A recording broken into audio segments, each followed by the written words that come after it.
The North Pier atrium was cold, despite the hundreds of guests.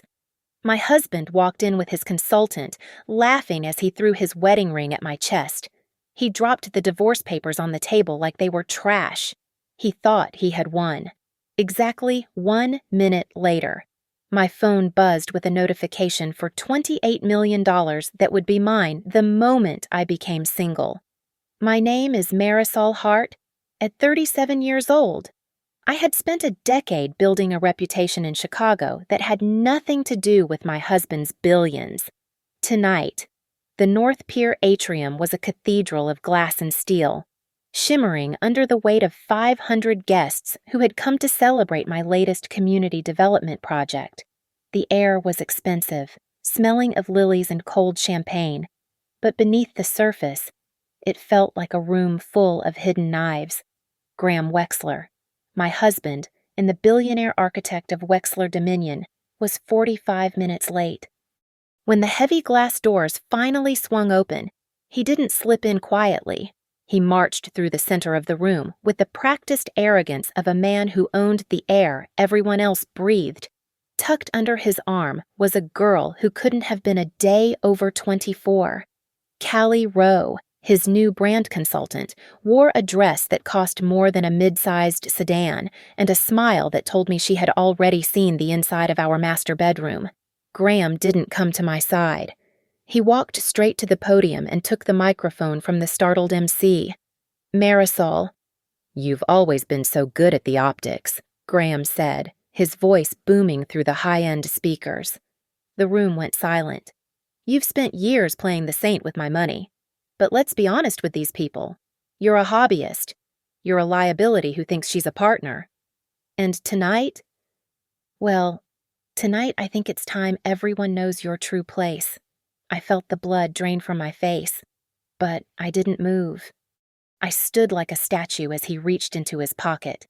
"You're fired from the life you've been faking," he sneered. He didn't hand me anything. He flicked his wrist, and his heavy platinum wedding ring hit my chest with a dull thud before clattering onto the marble floor. "Know your place. Marisol, you're just a pretty face for the cameras. Now you're just a stranger." He tossed a thick manila envelope onto the table next to the 5-tier cake. The words "divorce decree" were visible even from 5 feet away. The crowd gasped, a collective intake of breath that sounded like a paper cut. Across the room, I caught the eyes of Tessa Vale, my closest friend and family lawyer. She wasn't moving to comfort me. She was tucked in a shadow, her phone raised, recording every second of this public execution. I turned and walked away. I didn't cry. I didn't scream.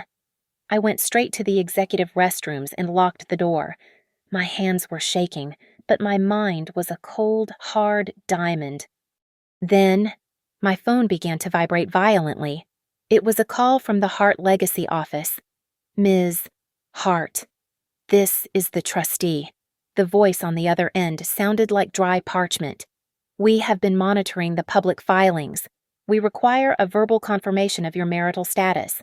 Strictly before midnight tonight." Why I whispered. "The legacy trust established by your late father has reached its activation date," the trustee replied. "The current valuation is $28 million, plus special voting rights for Heartline Cold Freight. There is a specific clause. Marisol, if you are legally married at the time of activation, the assets fall into the marital estate with joint access for your spouse.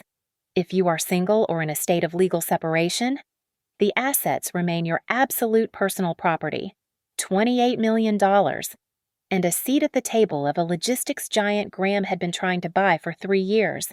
I hung up and checked my watch. It was 11:40 p.m. I walked back out into the atrium. The music had stopped, and Graham was standing by the bar, laughing with Callie as he toasted to his freedom. He looked at me with pure, unadulterated pity as I approached the table. I picked up the pen he had left by the divorce papers. With a steady hand, I signed my name on the final page. I didn't look at him. I reached for the microphone he had abandoned. "Graham," I said, my voice echoing with a sharpness that made him turn. You wanted to talk about my place. You're right. My place isn't here with you.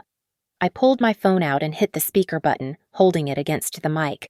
The trustee's recorded voicemail played for the entire room to hear.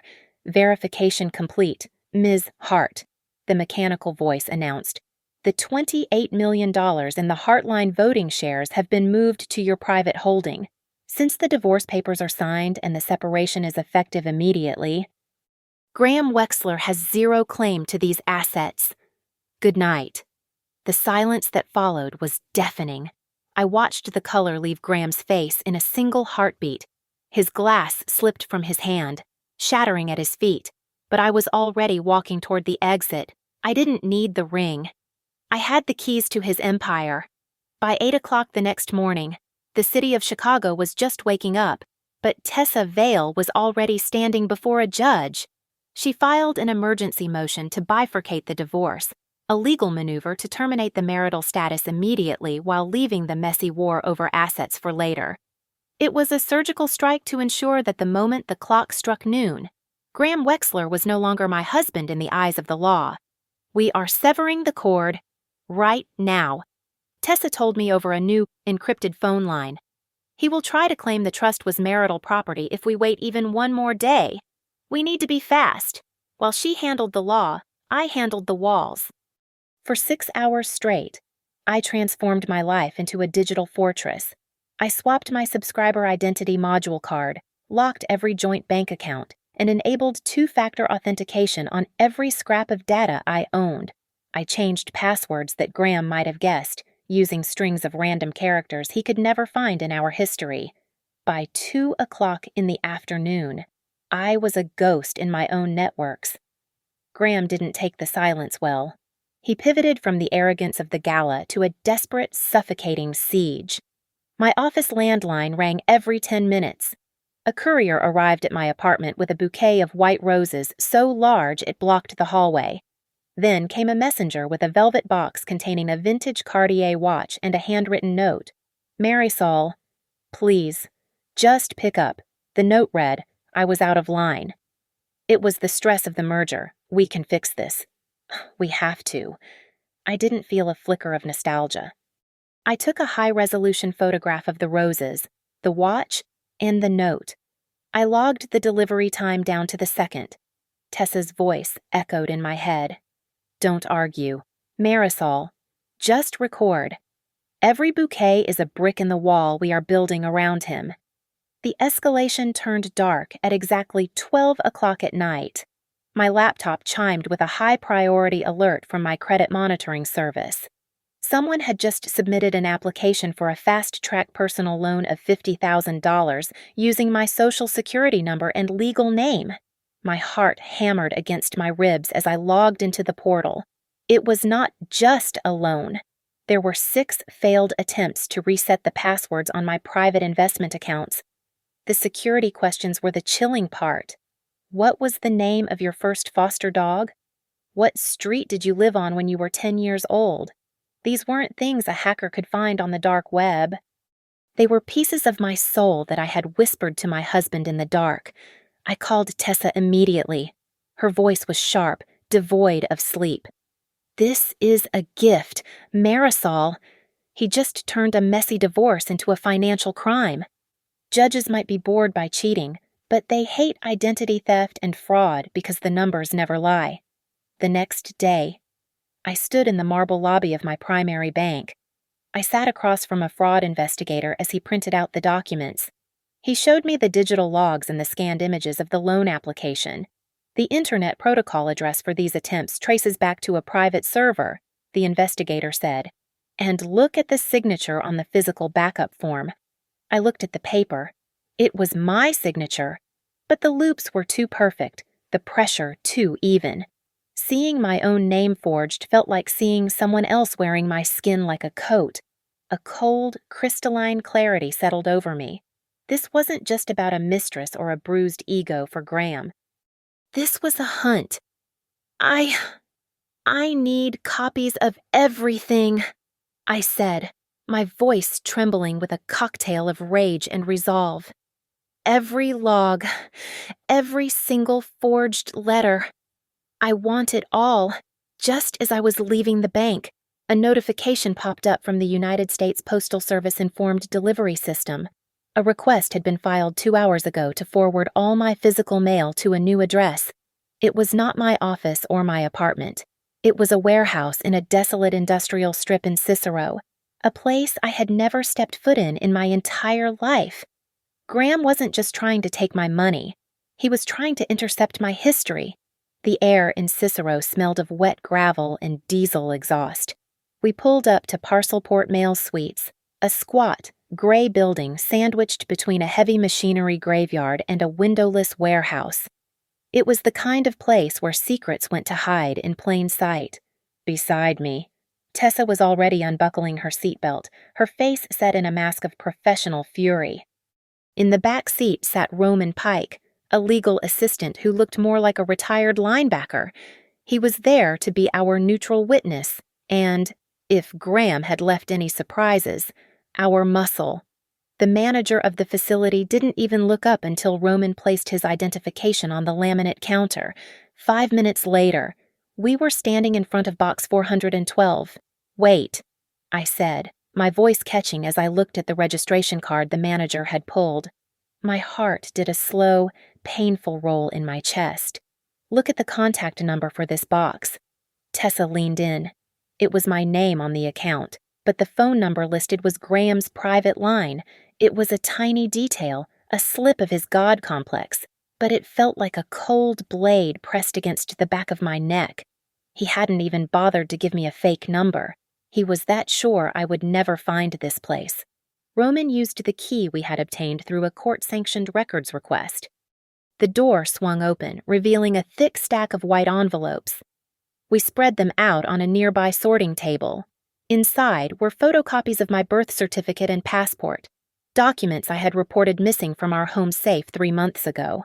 There were also marriage certificates and utility bills for an apartment in a suburb I had visited exactly 0 times.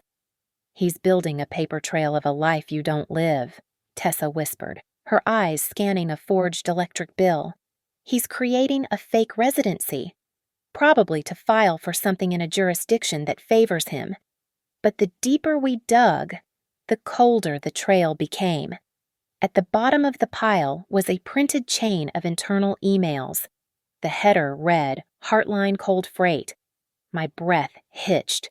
Heartline was a massive logistics empire, a giant in refrigerated shipping that I had only ever heard of in passing. "Tessa, look at this," I said, my finger trembling as I pointed to a highlighted paragraph. It talks about a voting rights activation schedule. The email outlined a massive transfer of power, but it was the second page that made the room spin. It stated that the beneficiary must undergo a DNA lineage verification to finalize the claim. I didn't work for Heartline. I didn't have an employee login. That meant someone inside the corporation was feeding Graham information. I looked at the top of the email chain. The intermediate recipient was Callie Rowe, the brand consultant. The girl who had been draped over my husband's arm was using her personal Gmail account to handle classified corporate intelligence. "Look at the sender," Tessa said, her voice dropping to a dangerous level. I followed the thread up to the original header, Nolan Drake. He was a senior board member at Heartline and a man who had sat at our dinner table many times, sipping expensive scotch and telling me I was like a daughter to him. The realization hit me with the force of a physical blow. Graham didn't just want my silence or a quick divorce. He wanted the Heartline voting rights to force through a massive sale to an outside buyer, and I was the only thing standing in his way. I wasn't his wife anymore. I was a strategic obstacle that needed to be neutralized. "Marisol, do you want to call her Tessa?" asked, referring to Callie. "We have enough to scare her into a heart attack." I looked at the forged bills and the stolen emails. I felt a strange, icy calm settle over my bones. The time for screaming was over. I took out my phone and typed a single, cryptic message to the number I had found in the mailbox records for Callie's burner phone.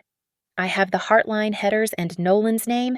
You have 24 hours to decide if you want to go to prison for Graham, or if you want to talk to me. I hit send and watched the little gray bubbles disappear. I didn't need to yell. I just needed to wait for the rats to start jumping off the sinking ship.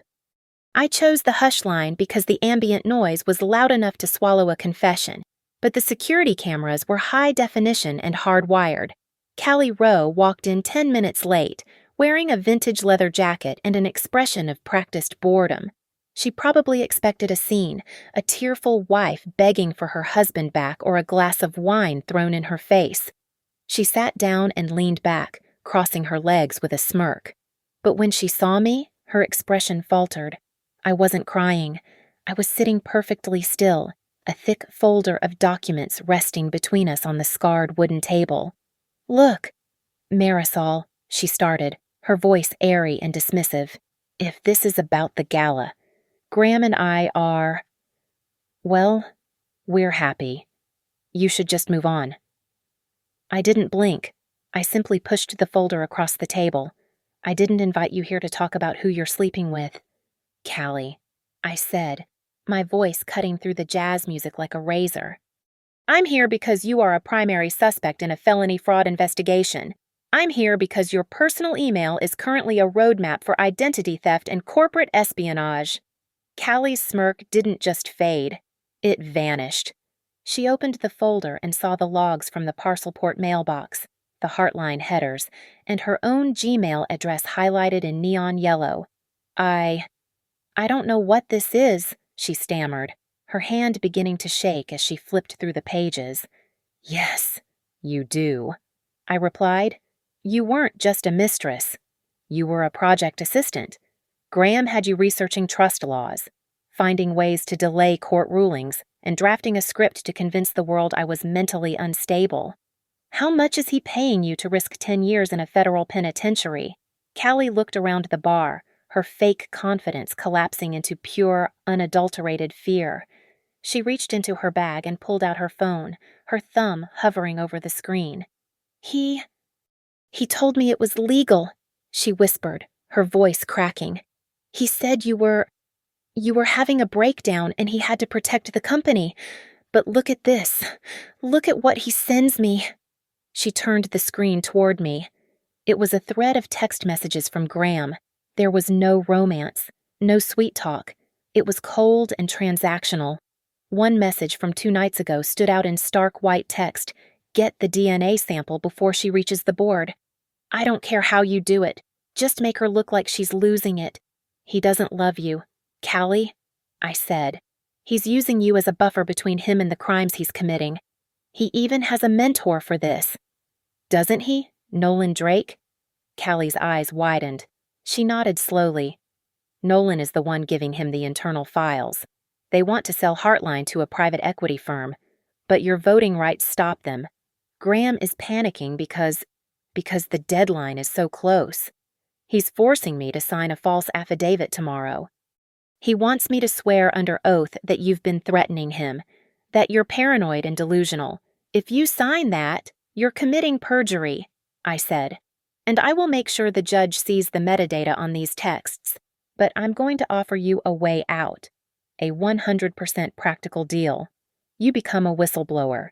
Every communication goes through my lawyer. Tessa, you give us the financial trail, and we leave the adultery out of the headlines. We focus on the crimes." Callie looked at the folder, then at me. I just wanted to be part of something big. I didn't mean to." "Don't apologize," I interrupted. "Just choose." She grabbed her phone and began uploading a batch of encrypted files to the link I had provided. Just as the progress bar hit 100%, my phone buzzed with a high-priority notification from my trustee. I opened the message, and the ice in my veins turned to liquid nitrogen. An anonymous complaint had been filed with the probate court 10 minutes ago. It claimed I lacked the cognitive capacity to manage the Heartline Trust and requested an immediate emergency freeze of all my assets pending a court-ordered psychological evaluation. It was a gaslight executed at the highest legal level. Graham wasn't just trying to win. He was trying to erase my existence before the sun came up. We wasted no time. By 10 o'clock the following morning, Tessa had organized what she called the God File, a crushing mountain of evidence ranging from the gala video to Callie's fresh statement. It was a digital and physical noose designed to bury Graham for good. But as we soon learned, my husband wasn't a man who stayed buried easily. He fought back with the cold, grinding machinery of the American legal system. He hired a new lead counsel, a shark from a firm known for their war of attrition tactics. Within 4 hours, they had filed an emergency injunction to freeze the activation of the Heartline Trust. Their argument was a masterpiece of character assassination. They claimed I was suffering from a profound mental collapse, citing my sudden demands for divorce and my erratic behavior as evidence that I lacked the capacity to manage $28 million in assets. Outside the courtroom, the poison began to seep into my professional life. My contacts at Lumen Bridge Outreach started dodging my calls. Rumors swirled through the tight-knit circles of Chicago's philanthropic elite that I had gone crazy for the money. I was the scorned wife, the woman who had lost her grip on reality the moment her billionaire husband looked at someone else. It was a script written by Graham, and the world was happy to read it. "They want to bleed us dry," Tessa said, her eyes bloodshot from lack of sleep. "They're trying to force a settlement by making you a pariah." "But we have a tactical pivot. I've asked the judge to rule on the marital status immediately. We'll leave the $28 million for the main trial, but if we can get a decree of legal separation today, we cut off his joint access to the marital fund. We stop the bleeding." While Tessa fought the clock, I started digging into the one thing Graham seemed most desperate to control Heartline Cold Freight. I spent 6 hours in a windowless room, poring over the trust documents. Why was I involved? My father had been a quiet man, a middle-class accountant, not a logistics tycoon. Then, I found it. Hidden behind 3 layers of shell companies was a sealed birth record from a hospital in Ohio. The paper was old, the ink slightly faded, but the anomaly was glaring. I had been legally adopted at birth, a fact my parents had never shared with me, but the documents had been altered. The signature of the social worker looked like it had been traced, and the filing date was off by exactly 3 days. "Tessa, look at the trust's specific rider," I whispered, pointing to a clause buried on page 94. The trustee had highlighted a strange requirement. The primary beneficiary must prove a direct blood lineage to the founder of Heartline through a court-appointed DNA test before the voting rights can be exercised. The realization hit me with the weight of a freight train. Graham didn't just want the money. He knew about the adoption. He knew about the DNA clause.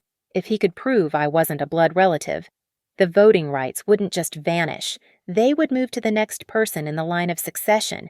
And according to the corporate bylaws Callie had leaked, that person was a secondary trust controlled by none other than Nolan Drake. Nolan and Graham were planning to use my own biology to kick me out of the company so they could sell it for a massive profit. "They think they have me," I said, looking at the court summons for the medical examiner. "They think the test is my death sentence. Marisol, if the test comes back negative, we lose the voting power?" Tessa warned, her voice trembling. "Are you sure about this?" "I'm sure," I replied, a cold resolve settling into my chest. "Tell the court I agree to the DNA sample. Tell them I'll do it tomorrow morning at 9 o'clock. I signed the consent forms, but as the court clerk turned to leave, I pulled Tessa aside. I handed her a private instruction for an independent lab I had already paid for in cash. "I want a separate test," I told her. "I want them to compare my sample to the Heartline founder's records on file, but I also want them to cross-reference it with the glass Graham drank from at the gala. If we're playing the DNA game, I want to know exactly whose blood is running through this empire." I landed in Cleveland at 8 o'clock on a Tuesday morning. The air was thick with the scent of Lake Erie and industrial exhaust, a sharp contrast to the polished glass of Chicago. I walked into the headquarters of Heartline Cold Freight, a brutalist concrete tower that looked like it could withstand a nuclear blast. Inside the boardroom, 12 men and women sat around a mahogany table that felt like a burial plot. At the head of the table sat Nolan Drake, his silver hair perfectly coiffed, looking every bit the elder statesman I once trusted. They were there to vote on a proposal to sell the entire company to Red Sable Capital, a private equity firm known for stripping assets and leaving shells behind. Marisol, dear. It is good of you to join us, Nolan said, his voice dripping with a paternalism that made my skin crawl. But we all know you're going through a profound personal crisis right now. Perhaps it would be best if you sat this one out. Let the adults handle the heavy lifting while you focus on your recovery.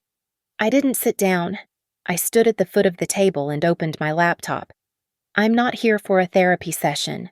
Nolan, I said, my voice steady. I'm here because I've spent the last 48 hours reviewing the operational data you tried to bury. You're pushing a sale for $900 million, but look at the maintenance logs. You've deferred $85 million in repairs for the refrigerated fleet over the last 3 years. You've rushed 20 new contracts through with zero due diligence. You aren't selling a legacy. You're putting lipstick on a corpse and hoping Red Sable doesn't notice until the check clears. I saw Nolan's hand tighten around his pen. He glanced down at his phone, which was resting face up on the table. My eyes caught the faint, rhythmic pulse of a recording app. He wasn't just listening, he was hunting for sound bites. He wanted me to say something angry, something erratic, something he could use to prove I was the unstable woman Graham claimed I was. I shifted my strategy instantly. I began to speak in long, grammatically complex sentences, weaving the context so tightly into every statement that a single cut would render the audio nonsensical. While some might claim that I would want to fire the current staff to save costs, the reality is that Red Sable Capital will fire every single warehouse worker in this city within 90 days of the acquisition. I said, enunciating every syllable. I am the only one in this room fighting to keep these people employed. I flipped to the final slide of my presentation. And then there is the matter of ND Advisory Holdings. I continued, watching the blood drain from Nolan's face, a consulting firm that stands to earn a 15% success fee from this sale.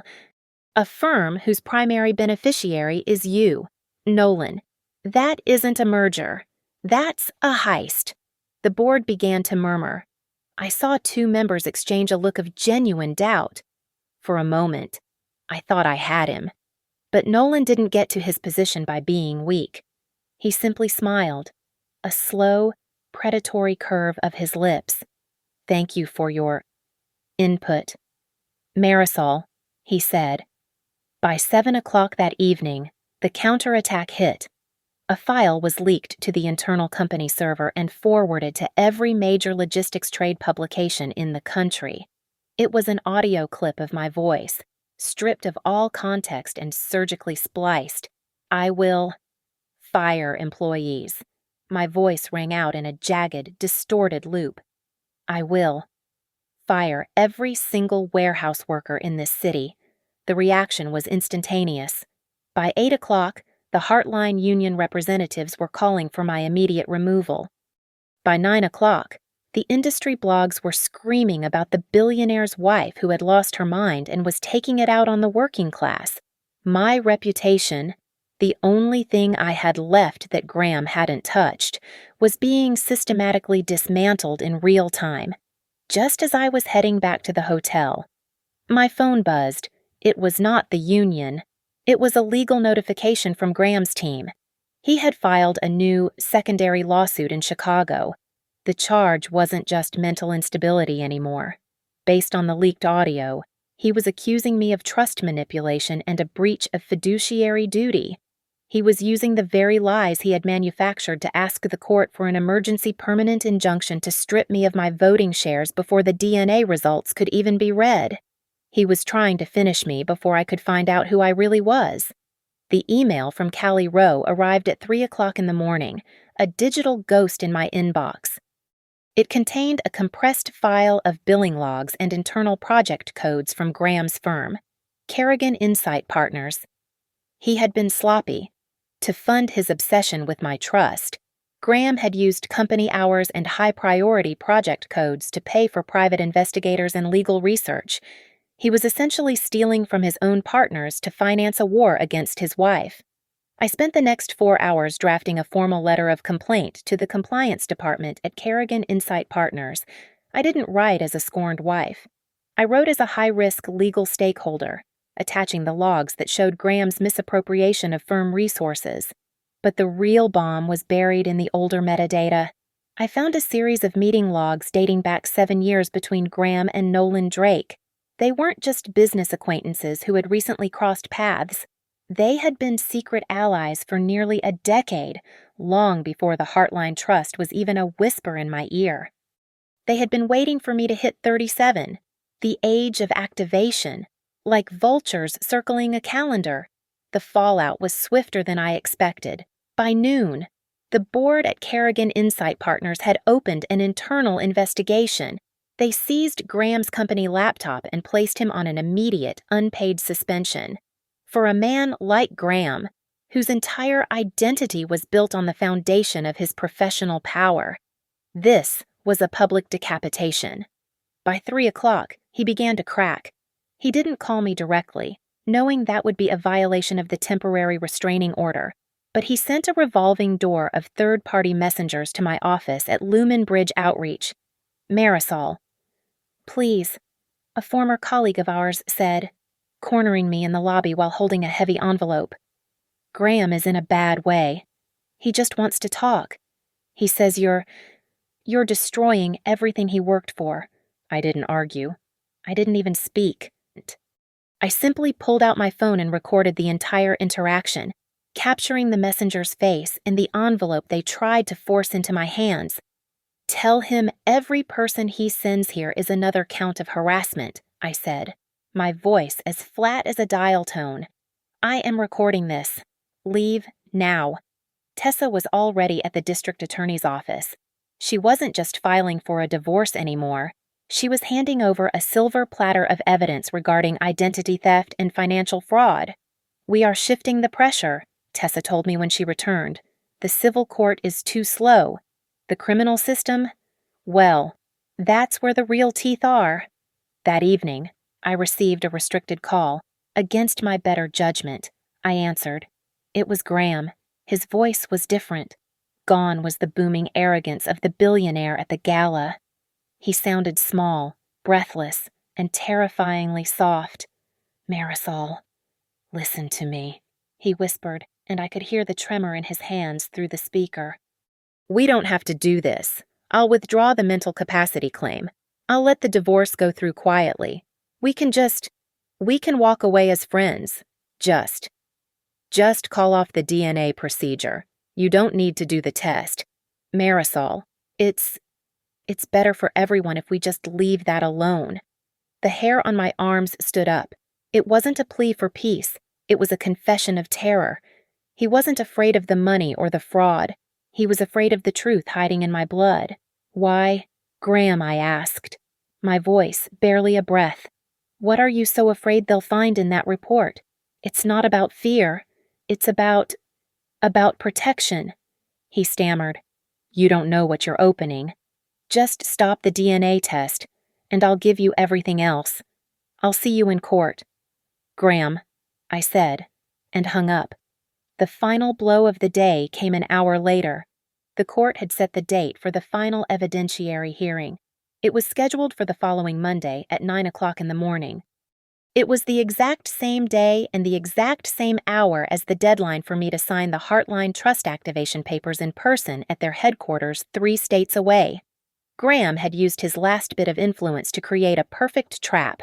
I had to be in 2 places at once, or I would lose everything. The mediation room was a sterile box of glass and white oak, located in a neutral law firm downtown. 2 high-definition cameras mounted in the corners hummed quietly, capturing every micro-expression for the official record. Tessa sat beside me, her posture as rigid as a steel beam, ensuring that every syllable uttered would be etched into a transcript Graham could never erase. Graham entered the room looking like a man who had found religion. Gone was the sharp, predatory billionaire from the gala. He wore a soft gray sweater and an expression of deep, performative exhaustion. He didn't sit down immediately. Instead, he placed a small velvet box on the table and pushed it toward me. Inside was a diamond that caught the light, a 5-carat apology for a crime that couldn't be forgiven.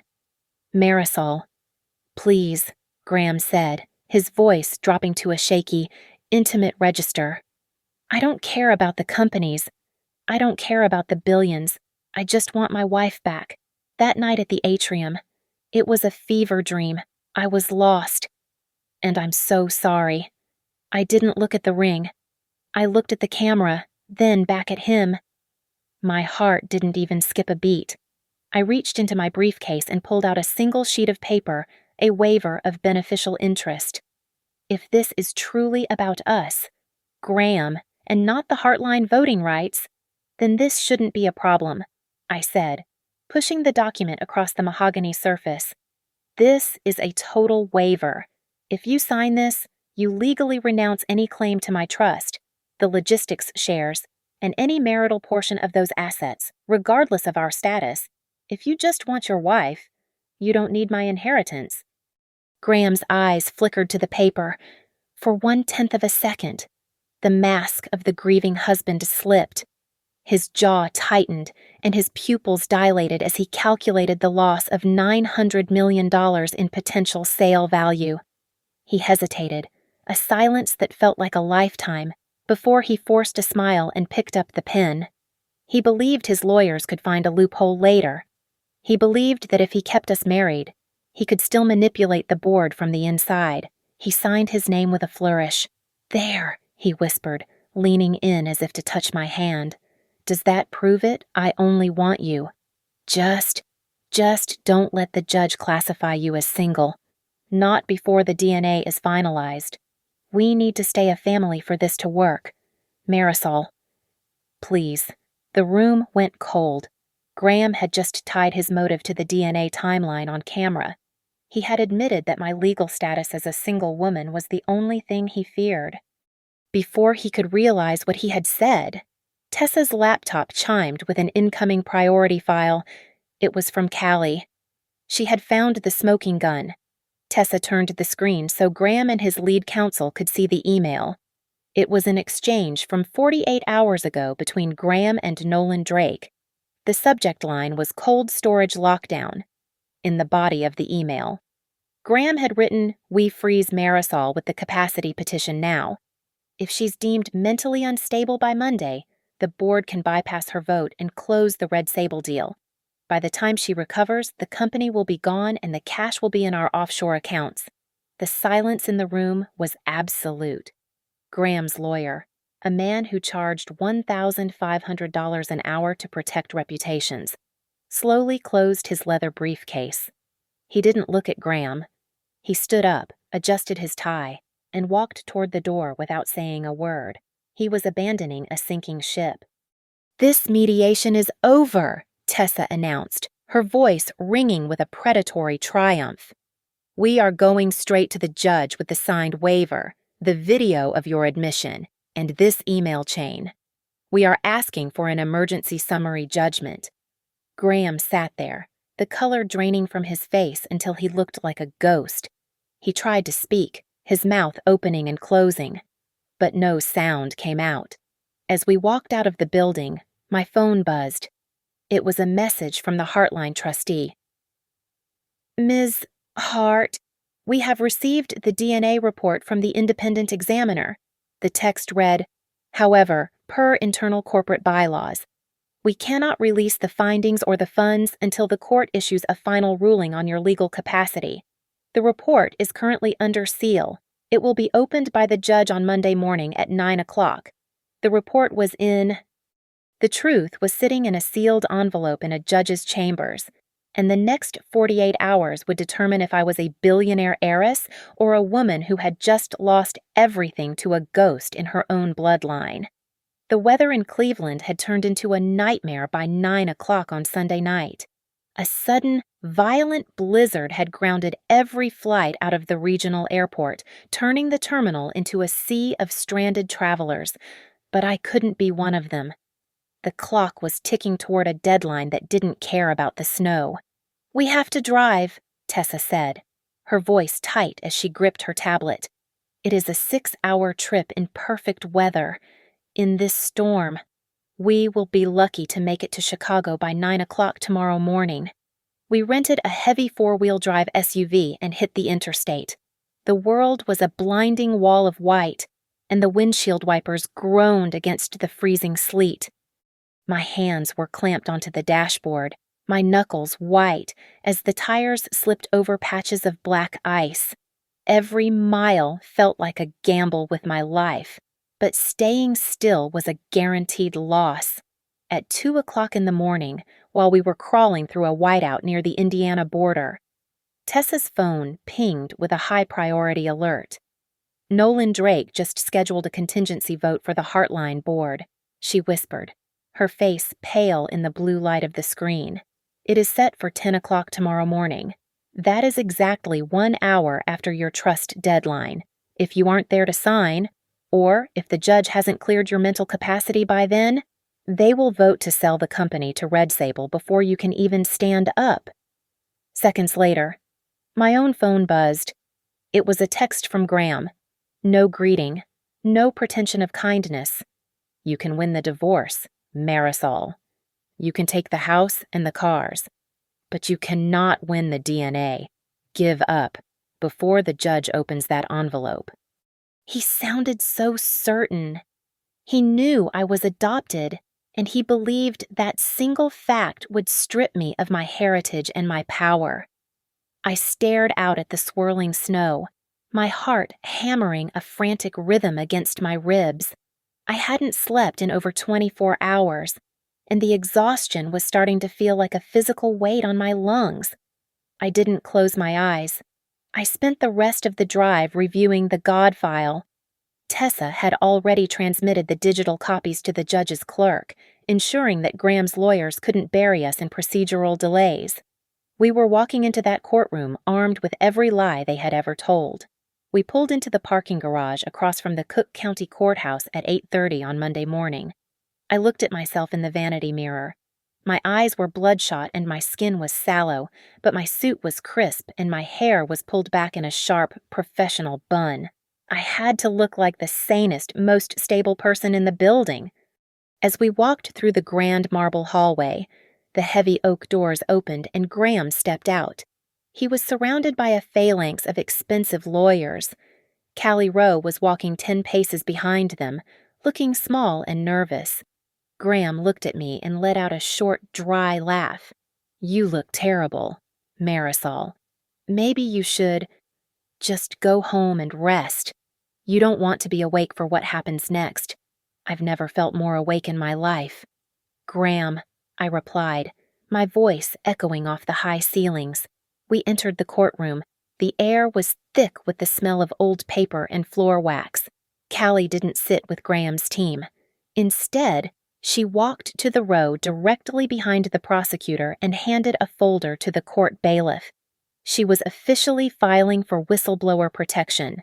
I saw Graham's lead attorney stiffen, but Graham just leaned back, his confidence unshaken. Nolan Drake wasn't there. He was likely in Cleveland, already counting the money from the Red Sable deal. But his influence was on the judge's bench in the form of a massive pile of motions. "Your Honor," Graham's lawyer shouted, standing up before the judge could even sit. "The DNA report is a private medical matter. It is irrelevant to the petitioner's mental capacity and should remain sealed to protect the privacy of the parties involved." Judge Holloway looked over her glasses, first at the God file on her monitor, then at the thick white manila envelope sitting in the center of her desk.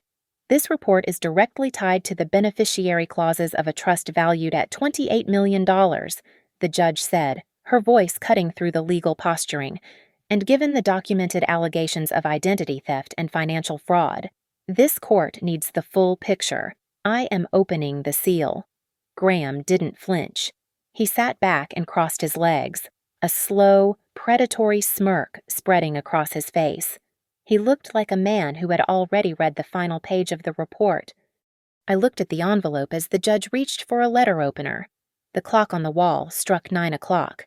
My life was about to be defined by a piece of paper that didn't know the meaning of mercy.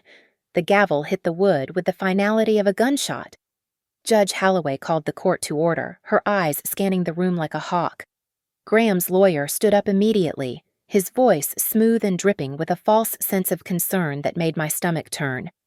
"Your Honor, we are here because my client, Mr. Wexler, is deeply concerned for his wife's well-being." The lawyer began.